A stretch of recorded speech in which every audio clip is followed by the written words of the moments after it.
Bonjour tout le monde, bienvenue à l'émission À votre service. Ici votre animatrice Christine Guilbeault et j'ai avec moi comme invité aujourd'hui M. Ronald Cormier qui est directeur général au Centre d'action bénévole d'Autrey depuis bientôt 16 ans. Alors tout d'abord, bienvenue. Bonjour, merci de l'accueil. Mais ça fait plaisir. Avant d'aller plus loin, j'aimerais que qu'on fasse un petit retour en fait, que vous nous expliquiez comment ça a commencé le CABA. C'est quoi l'historique un peu? D'abord, le Centre d'action bénévole d'Autrey, ses origines datent de 1980, donc 32 ans d'existence, qui portait le nom de regroupement des bénévoles, des services bénévoles de Berthier. En 1980, qui offrait surtout des services d'accompagnement aux personnes âgées et aux personnes handicapées. Par des services de transport accompagnement. Par après, des services tels l'alphabétisation sont développés et on a eu le développement des centres communautaires. En 1990, la première popote roulante qui existe depuis le temps, toujours au Centre d'action bénévole. En 1990, le nom du centre a changé pour devenir Centre d'action bénévole d'Autrey et le Centre d'action bénévole s'est affilié à la Fédération des centres d'action bénévole du Québec. Et en s'affiliant à la Fédération des centres d'action bénévole du Québec, on épousait aussi la cause des centres et la mission que les centres devaient se donner. Donc, il y a 4 grands champs d'action au niveau des centres d'action bénévole. D'abord, c'est la promotion de l'action bénévole, le support aux bénévoles dans leur engagement, le lien avec les services communautaires et les organismes du milieu, les entreprises du milieu, les organisations du milieu, et finalement, les services aux personnes. Parmi les services aux personnes, ce qui a été davantage développé, surtout depuis les années 90, ce sont les services en soutien à domicile, davantage pour les personnes âgées, les personnes en convalescence ou en perte d'autonomie. Donc, nous retrouvons depuis 1990 principalement des personnes âgées, mais nous avons aussi des gens qui ont des problèmes de santé, que ce soit à 35, à 45 ou à 50 ans, et qui bénéficient de nos services. C'est ce qui nous a amené aussi à parler de services en soutien à domicile pour les aînés, mais des services en soutien à domicile aussi pour des personnes à profil gériatrique, donc qui ont des limites physiques ou des limites de santé. Et puis, j'aimerais savoir, dans le fond, quels territoires sont desservis par le Centre d'action bénévole d'Autrey? OK.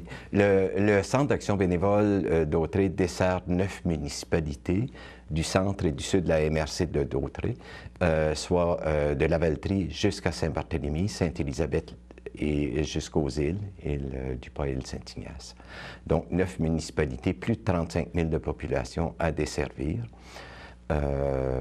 Sur l'ensemble de l'année. Et quelle que soit la distance du lieu central, les gens ont tous droit au même service.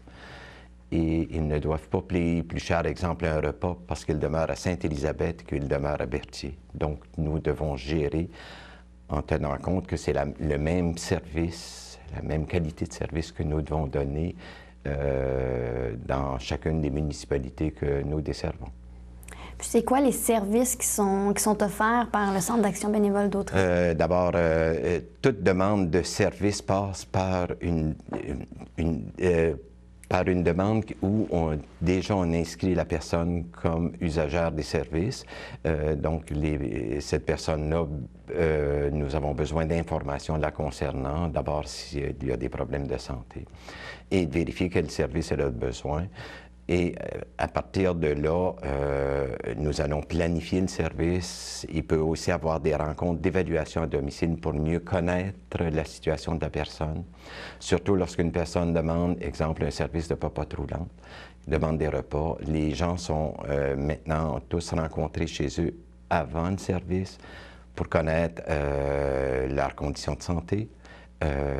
S'il y a des aliments auxquels ils sont allergiques, leur intolérance, pour qu'on puisse composer et tenir compte de leur réalité en préparant des menus.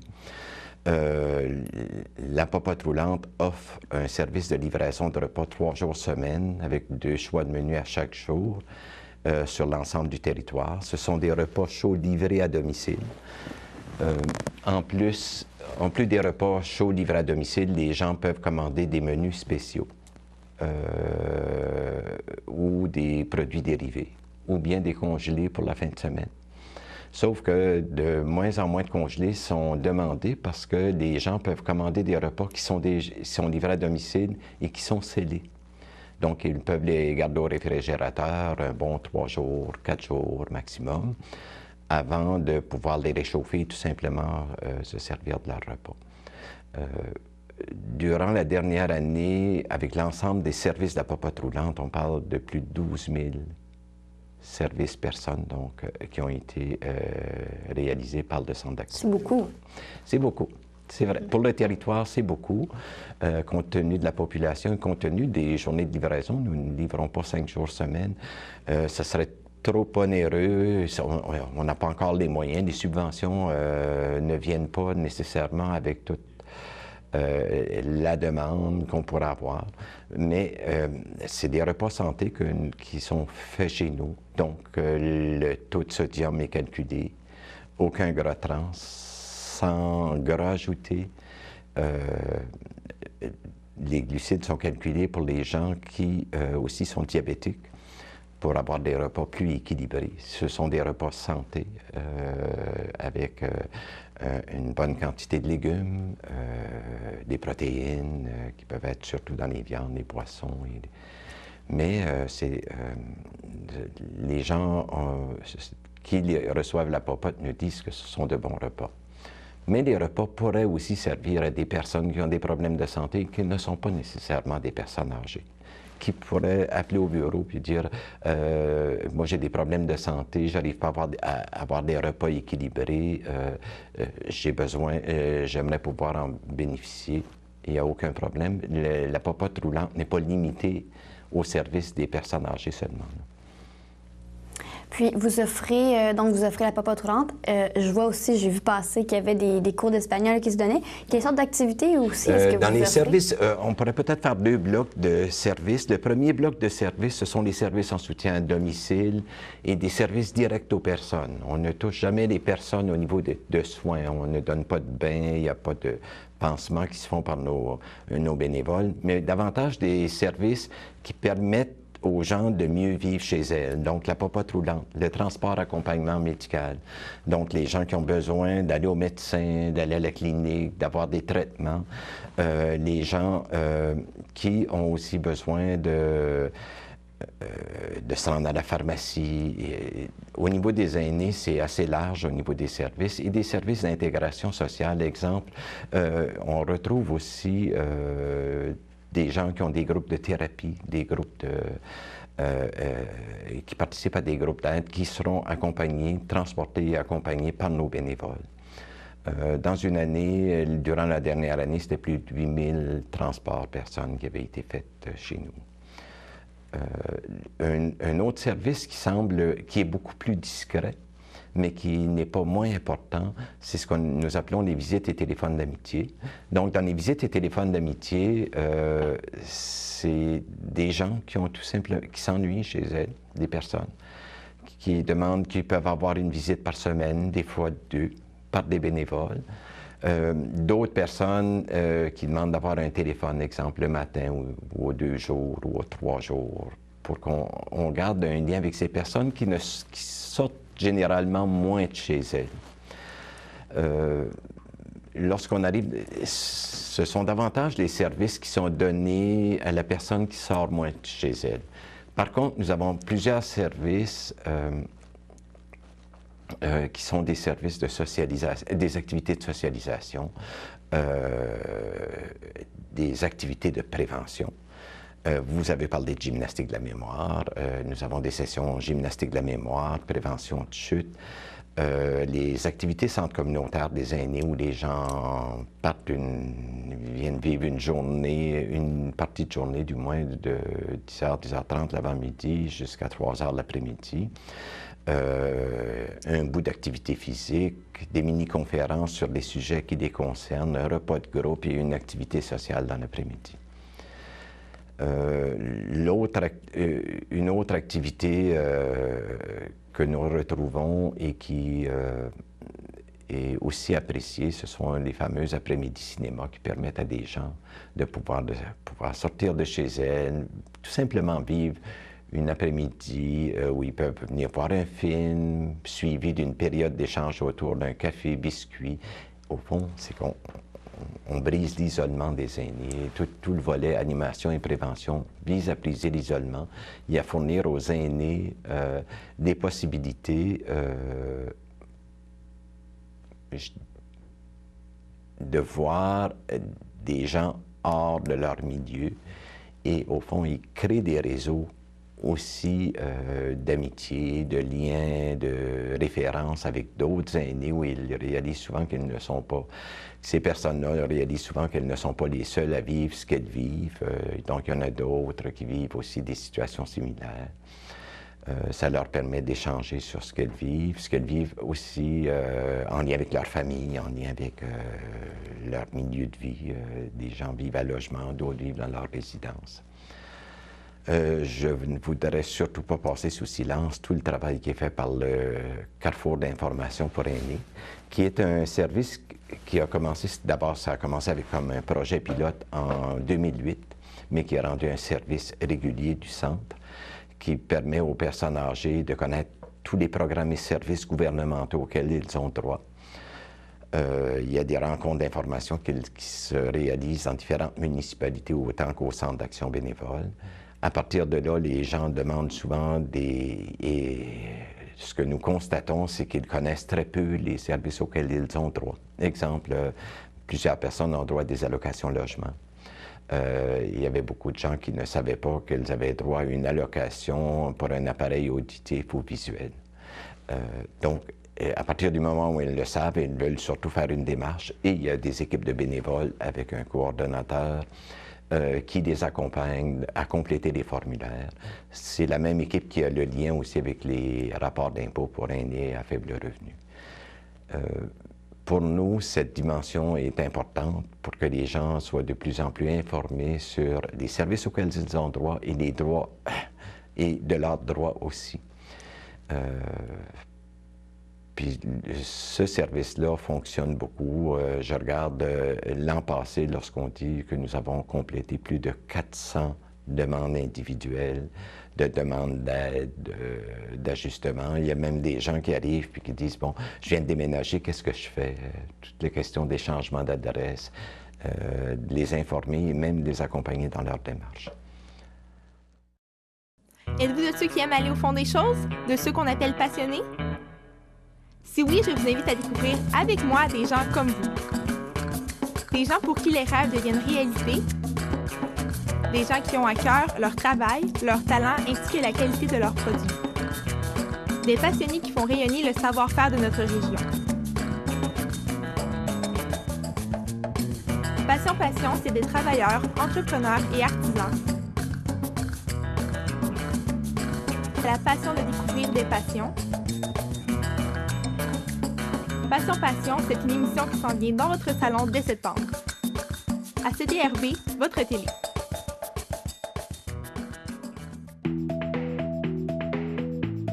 Ici, je travaille en français. On travaille le revers maintenant. Moi, je travaille en français. Au Québec, on travaille en français. Un message d'Impératif français.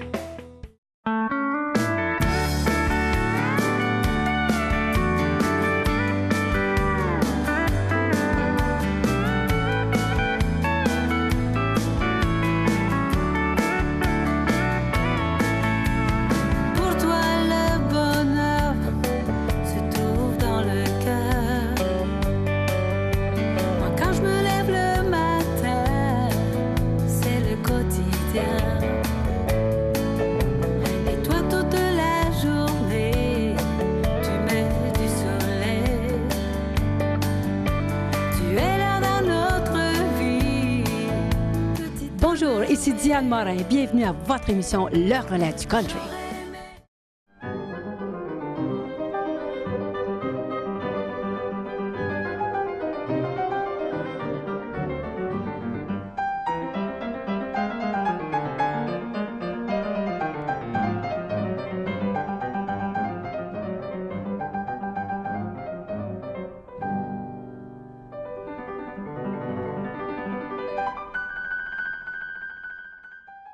Je voulais savoir, bon, vous en avez glissé un peu un mot tout à l'heure, mais je voudrais savoir, ça s'adresse à partir de quel âge le Centre d'action bénévole d'Autriche? Les services sont offerts pour les gens à partir de quel âge environ?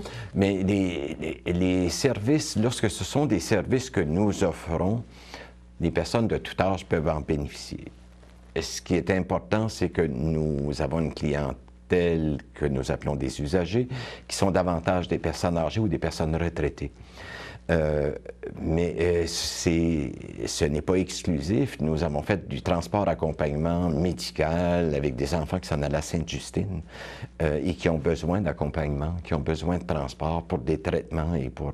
Donc, nous accompagnons des parents et des enfants et c'est dans le cadre des services du réseau de la santé. Donc, nous sommes complémentaires aux services du CLSC dans les services du réseau de la santé du Québec, comme de chez nous. Là. Puis, est-ce que vous pensez, bon, vous desservez quand même 9 municipalités, est-ce que vous pensez peut-être ouvrir un bureau, par exemple, à Sainte-Élisabeth pour aider ou... Nous avons un bureau central. Nous avions avant un point de service directement à la Valtrie. Ce que nous faisons maintenant, c'est que nous avons des lieux pour aller rencontrer des gens, ce qui veut dire que dans chacune dans presque toutes les municipalités, si nous avons besoin de rencontrer des gens dans leur milieu, nous intervenons dans leur milieu. Les ententes sont établies avec les municipalités, donc certaines activités se font à l'hôtel de ville de Sainte-Élisabeth, au centre communautaire de Sainte-Élisabeth, qui est aussi à l'hôtel de ville. À Saint-Cuthbert, c'est la même chose, à Saint-Barthélemy. À la Valtrie, c'est davantage avec la coop des aînés, la coopérative d'habitation des aînés de la Valtrie. À la Noret, c'est avec le Club d'Âge d'Or. Donc, nous avons des lieux où nous intervenons. Nous essayons d'éviter que les gens se déplacent. Et surtout, nous avons des bénévoles qui viennent du territoire. Nous comptons plus de 120 bénévoles réguliers, une trentaine d'occasionnels qui sont répartis sur l'ensemble du territoire. Et plusieurs des bénévoles peuvent offrir des services directement dans leur municipalité, supportés par le personnel du centre. Et puis, c'est déjà très intéressant tout ce que vous offrez. Est-ce qu'il y a des projets des projets en particulier que vous allez offrir au courant de l'année? Au courant de l'année, on ajoute toujours, je regarde, il y a des choses qui s'en viennent, qui commencent déjà cette semaine, la semaine prochaine, puis qui ne touchent pas nécessairement seulement les aînés. Si on pense aux cours d'espagnol qui viennent de commencer, dès le début octobre, ça va être des cours d'anglais de base qui vont être donnés. Cet été, le centre a réalisé cet été pour la première fois, toutes les semaines, des sorties pour les aînés à différents endroits, donc visiter un vignoble, les champs de lavande, de la pépinière, et j'en passe, là, toutes les semaines. Et les gens demandent encore des sorties, sans que ce soit des sorties très éloignées, mais ce que nous avons constaté suite à l'expérience de l'été, c'est que les gens vivent dans un milieu, puis ils ont des très beaux sites où ils ont des ressources chez eux qu'ils ne connaissent pas, qu'ils n'ont jamais visitées. Et ça devient très intéressant pour ces gens-là. Et puis, je pense au programme Pied, entre autres. Est-ce qu'il y a d'autres Le programme Pied commence dès la semaine prochaine. Et il est étalé sur 12 semaines, donc il va se terminer avant Noël. Cette année, l'an passé, depuis 4 ans, nous avions un groupe de gymnastique de la mémoire à Berthierville. Cette année, nous avons un groupe de gymnastique de la mémoire à Berthierville, un à Lanoret et un à la Valtrie.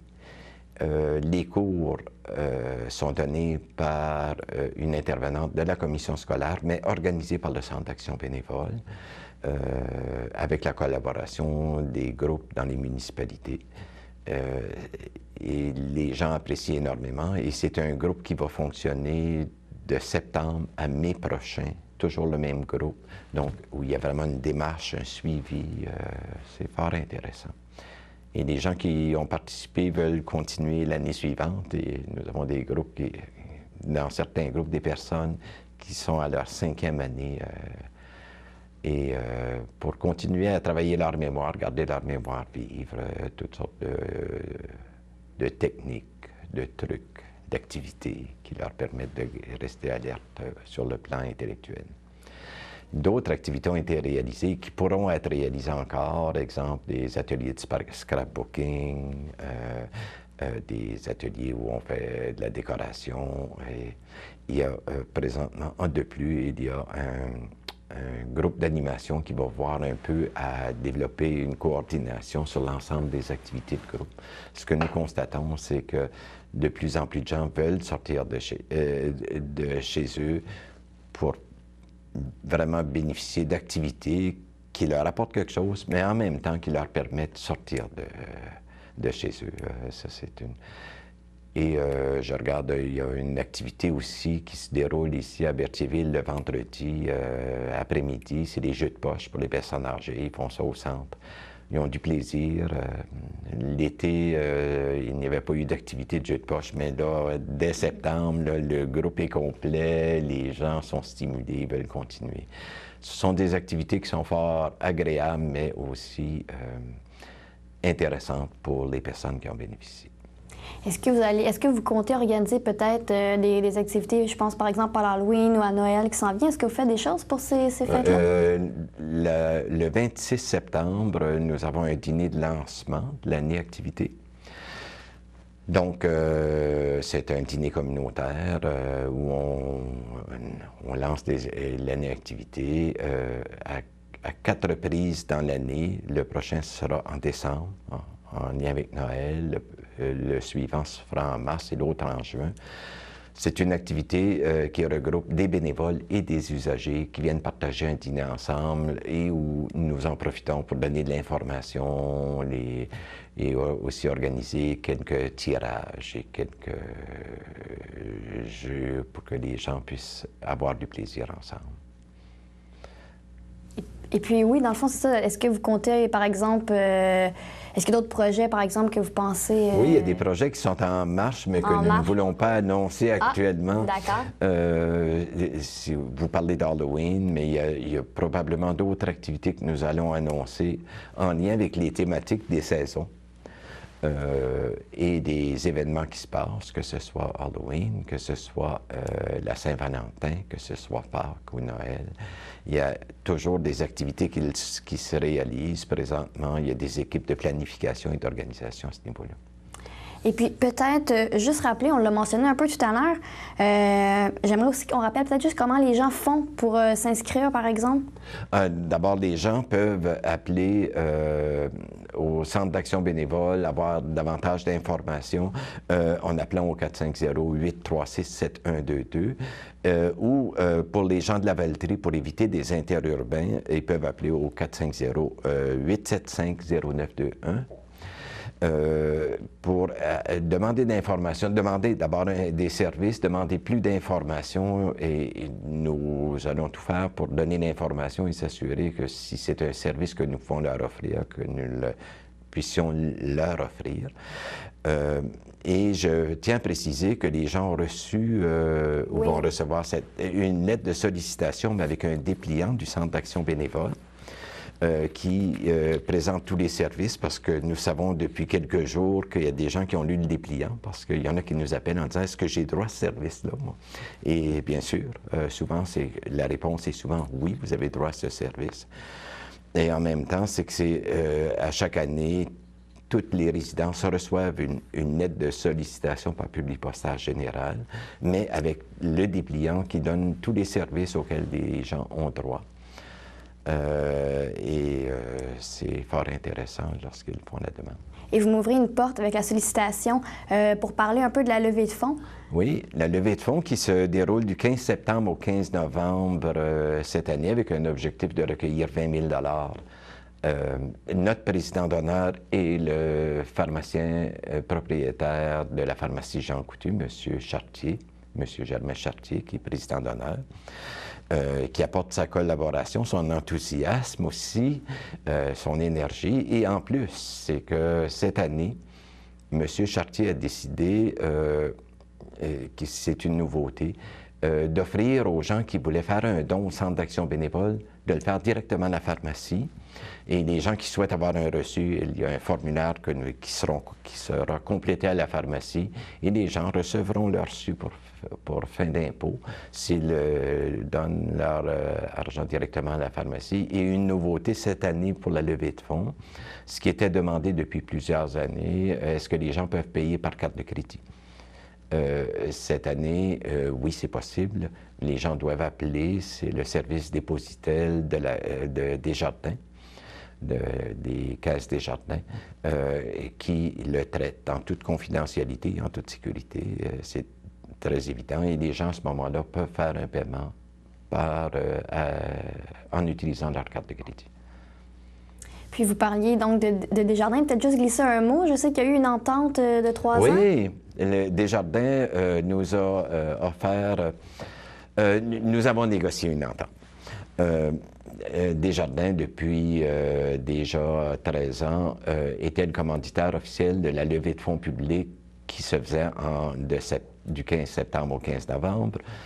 Et avec la fusion des caisses, avec toute la réorganisation, nous avons proposé à Desjardins, suite à quelques rencontres, nous sommes arrivés à une proposition qui a été acceptée, très bien acceptée par Desjardins, de laisser à Desjardins de la place et de la visibilité tout au cours de l'année. Donc, vous allez voir souvent le logo Desjardins, fier partenaire, la caisse d'Autrey, fier partenaire. Et heureusement, au lieu d'avoir un montant de 3 500 $ par année, nous allons bénéficier d'un montant de commandite de 12 000 $ par année, ce pendant les 3 prochaines années. C'est un plus pour le centre et nous l'apprécions, ce qui va nous permettre aussi de réaliser certaines activités supplémentaires. Et plusieurs de nos activités sont gratuites aussi. Ce qui fait qu'à un moment donné, ça nous permet ça nous permet sûrement d'en offrir un peu plus. Parce qu'en bout de ligne, nous n'avons aucun avantage à garder de l'argent pour nous. Et bien, sur ces belles paroles, nous allons conclure. Je voulais vous remercier et vous souhaiter, hein, je ne l'ai pas fait au début, mais quand même félicitations pour vos 16 années à la direction générale du Centre d'action. Ça me fait plaisir. Moi, il y a quand même plus de 40 ans que je fais carrière dans le communautaire.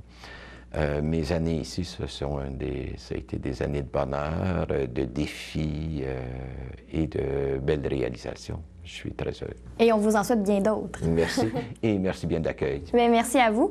Alors, je vous rappelle qu'il y aura encore plusieurs autres émissions sur le Centre d'action bénévole d'Autrey. Donc, si vous souhaitez en savoir plus, vous pouvez regarder les émissions. Vous pouvez également téléphoner, peut-être rappeler encore une fois les numéros de téléphone. Au 450-836-7122 pour Berthierville et la région. Pour la région d'Aveltry, 450-835-0921. Bien, parfait. Alors voilà, l'appel est lancé. Si vous voulez des informations, vous pouvez téléphoner au Centre d'action bénévole d'Autrey. C'était Christine Guilbeault pour l'émission À votre service.